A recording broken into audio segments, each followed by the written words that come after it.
orang yang akan terus mengalami penyakit dunia modern itu perlu break room, perlu segala macam itu ketika seseorang menggantungkan kebahagiaannya kepada sesuatu yang bersifat bendawi.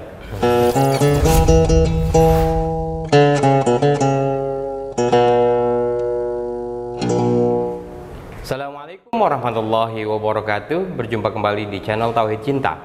Kali ini kita akan membahas mengenai self healing. Self healing sekarang banyak diperbincangkan di media sosial. Ya bahkan ya anak-anak muda sekarang memiliki gandrungan untuk self healing. Ya karena mungkin itu adalah masalah-masalah yang memang sekarang mereka hadapi. Ya bahkan sekarang sudah ada tempat khusus untuk self healing, namanya break room. Tapi bukannya meditasi, bukannya untuk refleksi, bukannya untuk self healing, tapi itu untuk menghancurkan barang-barang yang ada di situ. Jadi di break room itu misalkan ada TV, dihancurkan TV-nya pakai apa namanya, pemukul kasti segala macam gitu. Apapun yang ada di situ, botol ke apa. Nah, ini sebenarnya kan itu bukan self healing, tapi malah menimbulkan masalah baru. Dari apa ya, kita tahu bahwa ya kita semua mengidap penyakit. Ya cuma kadarnya saja. Ya penyakit kan bukan cuma fisik tapi psikis, mental dan spiritual. Nah, ya kita semua perlu self healing, cuma dalam kadar yang berbeda-beda. Nah, kita akan bicarakan ini dengan Ustadz Mukhlisin Aziz. Beliau adalah pembina dari Tauhid Cinta channel ini dan juga dosen di Institut Ilmu Al-Quran atau IIKI. Assalamualaikum Ustadz. Waalaikumsalam warahmatullahi wabarakatuh. Sehat Ustadz ya? Alhamdulillah. Alhamdulillah. Nah, ini self healing lagi marak nih milenial ya, karena ya kita tahu kan manusia modern memang punya problem alienasi. Nah, problem manusia modern juga ada sakit yang dideritanya dan makin banyak, ada bipolar, ada apa lagi gitu segala macam. Nah, sebenarnya self healing ini apa sih? Ya, self healing akan niscaya ya dibutuhkan oleh manusia sebagai penyembuhan sejati, karena kita tahu masyarakat modern, Mas Rifki, itu masyarakat yang sudah terpenjara oleh kerja mereka, menjadi tawanan kerja lah ya, dari Senin sampai Jumat ya, bahkan weekend pun mereka kadang-kadang masih lembur. Itu bebannya luar biasa. Belum lagi tuntutan masyarakat modern yang sangat materialistik, kapitalis, itu penghargaan orang itu dilihat bukan karena integritas moralnya, tapi oleh seberapa besar dia mencapai karir tertentu dengan menggapai apa ya, kapasitas material tertentu gitu, seberapa dia punya rumah di mana, punya mobil merek apa dan sebagainya. Itu kan beban-beban yang kemudian terus gitu ya dibebankan kepada manusia modern, sebab kalau mereka tidak memiliki itu semua dianggap tidak eksis gitu ya. Tingkat stresnya tinggi. Tingkat stresnya tinggi. Kalau filsafat kan dulu mengatakan saya ada karena saya berpikir karena saya ada. Sekarang enggak. Saya punya merek channel, saya ada. Saya punya merek Tesla, sekarang saya ada. Kalau enggak kemudian merasa tidak ada.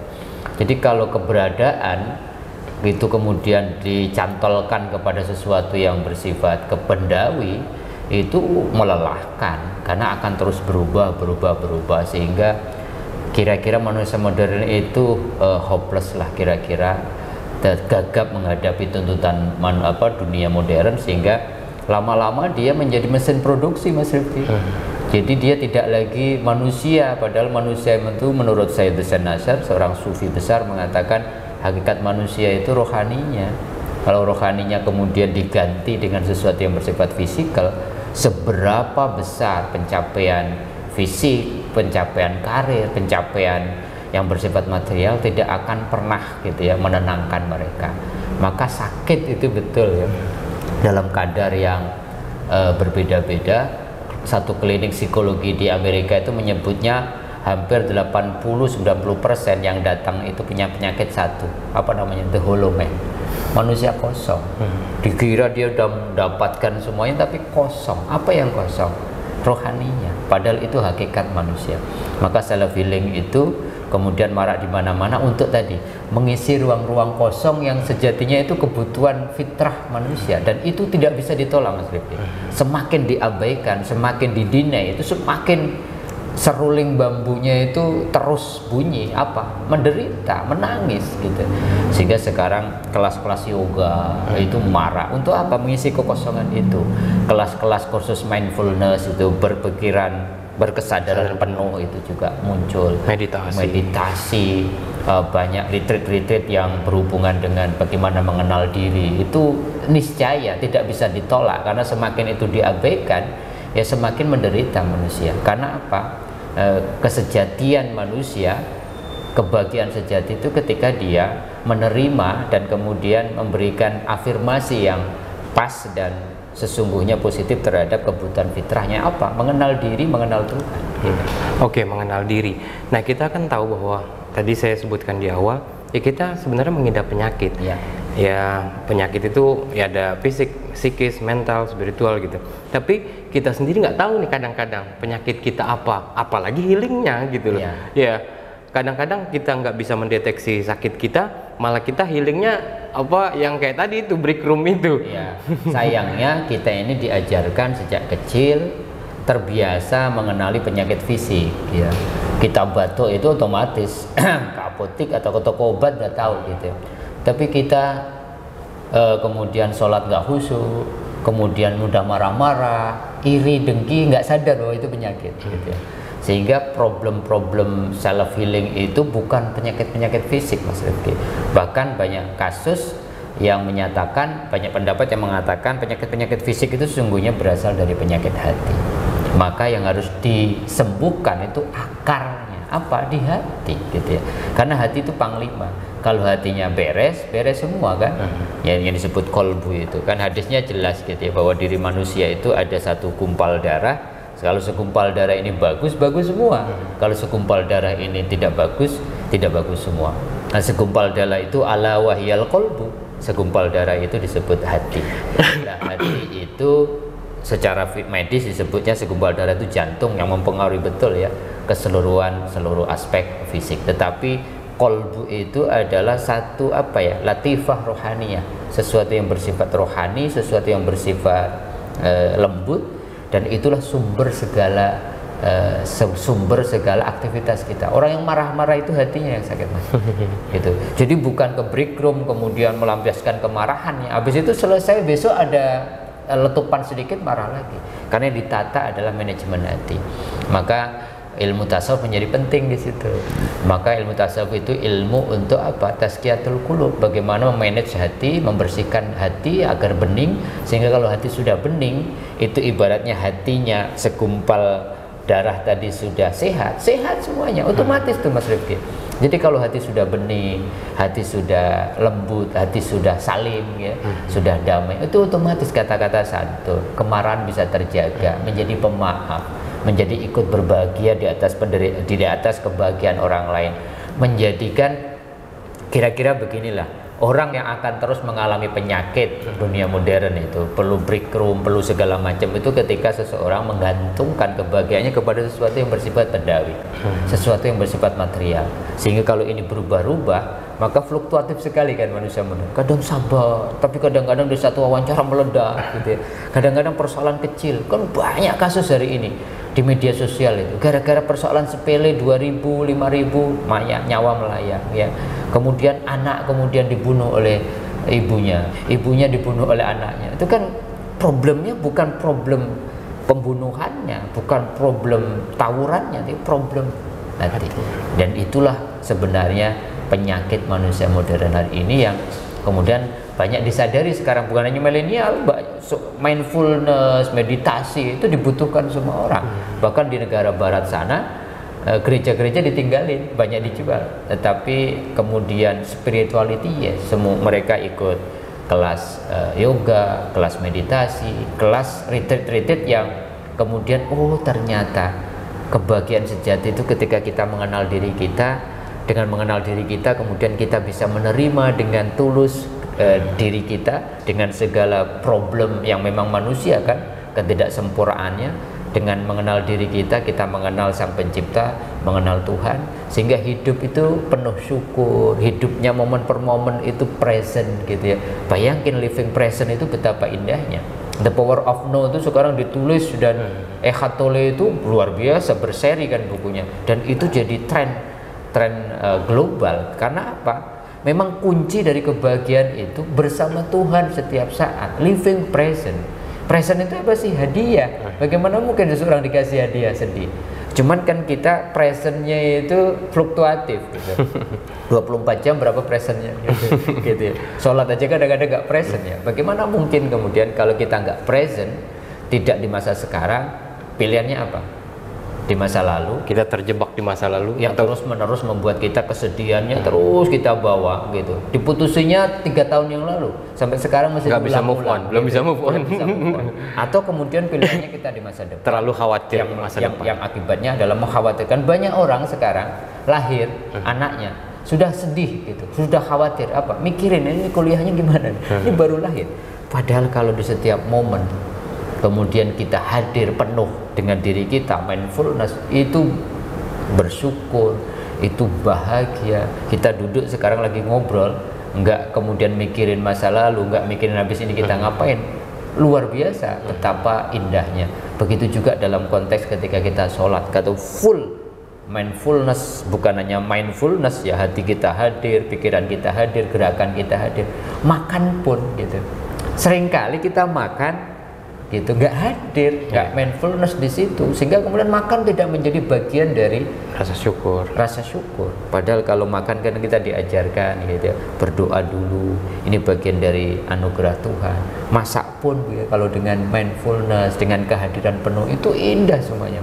Jadi problem kita adalah problem bagaimana kita tidak hadir di saat sekarang, sehingga kemudian kita selalu khawatir karena selalu memikirkan masa depan yang kita tahu itu misteri, dan kita selalu sedih karena terlalu memikirkan masa lalu yang sebenarnya sudah histeri.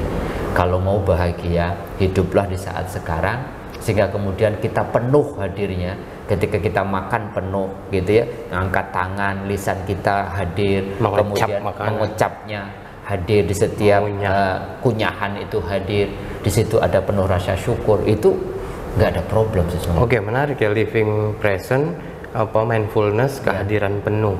Ya kita tahu kan bahwa ya kita, ya apalagi di era media sosial ya kalau misalkan ya hidup dengan living mindfulness juga kehadiran penuh, itu kan memang ya akan timbul rasa syukur, berdamai dengan diri sendiri, berdamai dengan orang lain gitu, dan banyak nilai-nilai positif yang impact atau hadiahnya atau imbas dari itu semua gitu loh.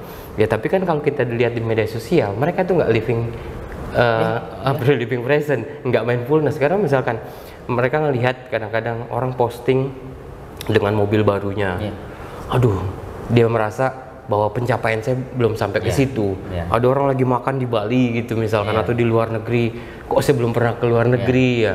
Jadi merasa bahwa dia belum mencapai itu, atau ada istri atau suaminya yang ya kelihatan keluarganya harmonis, sekali punya anak yang lagi ini gitu, dia merasa bahwa pencapaian dia belum sampai ke situ. Jadi ketika di media sosial orang itu, atau ya karena ya kenapa bagus juga sih sebenarnya kan, ya kesadaran self healing ini sudah ada di milenial dan Gen Z. Ya memang terpaannya di media sosial tuh makin kencang juga gitu loh. Makanya kan butuh kan saat-saat kita ini rehat dari media sosial, saat-saat kita punya me time gitu ya, saat-saat meditasi, saat-saat kita, kalau dalam bahasa kita kholwat, saat-saat kita sholat. Kenapa 5 waktu itu berjarak? Kan sebenarnya Allah ingin menarik, ayo tarik lagi ke kesadaran sekarang lagi.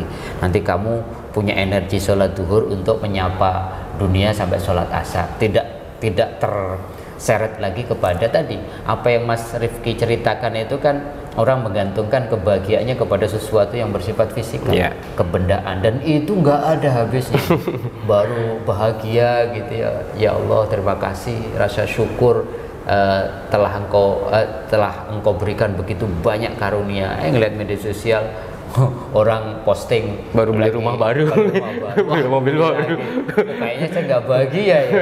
Karena apa? Selama kita attachment dengan sesuatu yang bersifat fisikal, padahal ya, sifatnya yang bersifat materi fisikal itu berubah-ubah, Maka kalau kita mau terus fluktuatif, hidup kita tidak terus kemudian dalam kebahagiaan yang berkelanjutan, ya itu. Oleh karenanya kuncinya kalau mau bahagia, gantung sama yang maha bahagia. Zikir kuncinya. Zikir dalam konteks yang luas ya Mas Rifki. Jadi kapanpun kita beraktivitas harus melibatkan Tuhan. Sehingga dengan melibatkan Tuhan, kita melihat segala sesuatu itu anugerah Tuhan. Bernafas itu anugerah Tuhan. Ini kehidupan berharga. Lagi makan melibatkan Tuhan, lagi bekerja melibatkan Tuhan, lagi bermedia sosial melibatkan Tuhan. Saya yakin postingannya jadi berbeda. Lagi traveling melibatkan Tuhan. Kalau itu yang muncul, Rasulullah kemudian mengajarkan satu tips sederhana kalau kita mau bahagia, ya ittaqillah haitsuma kunta. Hiduplah bersama Tuhan, libatkan Tuhan, berkesadaran ketuhanan dimanapun, kapanpun, dan dalam kondisi apapun. Kalau itu dikerjakan, itu kan sama dengan meditasi sepanjang hari, sama dengan mindfulness sepanjang hari. Dan itu sebenarnya solusi di dalam Islam. Bahwa sekarang kemudian diafirmasi oleh tulisannya Eckhart Tolle dengan The Power of No, kursus-kursus mindfulness, kemudian meditasi, yoga, itu kan bagian dari, karena ini fitrah seluruh manusia. Siapapun apapun agamanya, apapun keyakinannya, apapun problemnya, kembali lagi kepada berkesadaran bersama Tuhan. Jadi kebahagiaan itu jangan dicari di luar ya. Ya karena kan orang ada tuh yang merasa bahwa lagi stresnya atau lagi punya masalah, larinya ke banyak makan gitu. Terus ada juga yang belanja, yang shopping gitu. Melepaskan segala amarahnya ke break room. Habis itu besok lagi cari break room dan sesuatu yang akar masalahnya nggak diselesaikan. Iya, dan kebahagiaan itu bukan di situ ya. Kebahagiaan itu di dalam. Jangan kemudian nyari wong yang dicari di dalam, kemudian nyarinya di luar rumah. Sufi selalu mengibaratkan begitu, bawa obornya keluar rumah, padahal jarumnya kemudian jatuh di dalam rumah. Nyarinya di luar, yang di luar karena terang. Nah, yang terang itu terang secara fisik yang kadang menyilaukan. Oh terang kok, Tesla, duduk di Tesla, di mobil nggak usah nyetir, langsung bahagia. Ternyata tetap nangis-nangis juga gitu. Angka bunuh dirinya kan luar biasa. Whitney Houston, itu banyak tokoh-tokoh yang kita aja mimpi dengan kesuksesan mereka nggak berani saking suksesnya. Tapi apa? Berakhir di bunuh diri, berakhir di kegagalan karena ternyata segala pencapaian karir, pencapaian fisikal materi ini tidak menenangkan. Maka banyak orang ikut Kabbalah, banyak orang ikut kursus-kursus, dan itu di kalangan semua level saya kira. Dan kalau itu kemudian menjadi kesadaran, mau istilahnya living present, mau retreat tentang kesadaran diri, mau kemudian tentang bagaimana pola-pola manajemen hati, semuanya sama. Intinya bagaimana kemudian seruan, tangisan, dan itu semua udah jadi seruling bambu itu didengarkan dan diafirmasi. Dan itu semua udah jadi industri sebenarnya. Ya, repotnya lagi sudah jadi industri nggak dapat juga. Karena itu tadi, kalau sudah jadi industri kan kemudian lebih kepada entertainnya, lebih kepada bagaimana di-arrange sedemikian rupa. Tetapi sebenarnya bicara kita bisa nggak sih, terakhir nih, kita bisa nggak sih self healing sendiri? Ya self healing sendiri mestinya. Kalau kita tanpa butuh yang tadi itu gitu. Oh bisa, dengan segala hal gitu. Ketika kita hidup bersama Tuhan setiap saat, itu self healing otomatis gitu. Selama kita terus ittaqillah haitsuma kunta, bersama Allah, melibatkan Allah kapanpun, dimanapun, dalam kondisi apapun. Kan itu rumusnya, bahwa nanti diterjemahkan dunia modern seperti apa, bahwa kita butuh kerjasama sama orang, bareng-bareng self healing, bareng-bareng kemudian dengerin curhat sahabat kita, agar kemudian kita memberikan kayak note afirmasi-afirmasi tentang menyadarkan dirinya. Itu kan juga butuh bantuan. Tetapi sejatinya orang lahir dengan kebahagiaan, kemudian tumbuh dengan suasana lingkungan, suasana pendidikan, suasana dunia yang dalam tanda petik yang mendistrak itu, kembali lagi aja kepada fitrah. Dengarkan hatimu, kemudian kenali hatimu, maka dengan mengenal hati, mengenal diri, manajemen hati yang bagus, kita akan kenal Tuhan. Sehingga kalau Tuhan hati sudah bersih, hati sudah bening, maka hati akan menjadi altar Tuhan di dalam diri kita. Tuhan sudah di sini, selesai semua. Bagaimana membersihkan hati? Membersihkan hati saya kira sudah otomatis ya, bahwa Rasulullah mengatakan setiap sesuatu itu punya karat. Karatnya hati itu dosa. Dan membersihkannya dengan istighfar. Membersihkan hati itu kira-kira pakai rumus Al-Ghazali lah. Setiap kebahagiaan, setiap kebaikan amal soleh yang kita lakukan itu membeningkan hati, seperti menghapus debu-debu yang menempel. Noktah. Dan setiap kita melakukan kesalahan, mendolimi orang lain, atau melakukan apapun yang bertentangan dengan hati nurani kita, sebenarnya lagi memberikan satu titik hitam kepada hati kita. Itu aja rumusnya sederhana. Dan kalau mau hati mau bening, mau istiqomah, mau bahagia, ala bidzikrillah tatmainnul qulub. Jangan pernah lupakan Tuhan, ingat Tuhan dimanapun, lagi bekerja, lagi beraktivitas apapun, zikir, karena zikir itu kunci ketenangan. Oke, terima kasih luar biasa Ustaz. Ya, semoga bermanfaat buat kita semua. Ya, tidak ada manusia yang sempurna. Kita punya noktah, punya dosa, punya kesalahan, dan kita sama-sama mengidap penyakit. Dan tinggal kita deteksi penyakit apa yang kita idap, dan apakah kita bisa, kalau kita sudah tahu, sudah mendeteksi penyakit itu, tinggal bagaimana kita self healingnya gitu ya. Karena kita sebenarnya bisa untuk self healing asal kita tahu penyakit kita dan kita tahu cara-cara Islam dalam self healing ini. Mohon maaf atas segala kekurangan. Wabillahi taufiq wal hidayah. Wassalamualaikum warahmatullahi wabarakatuh.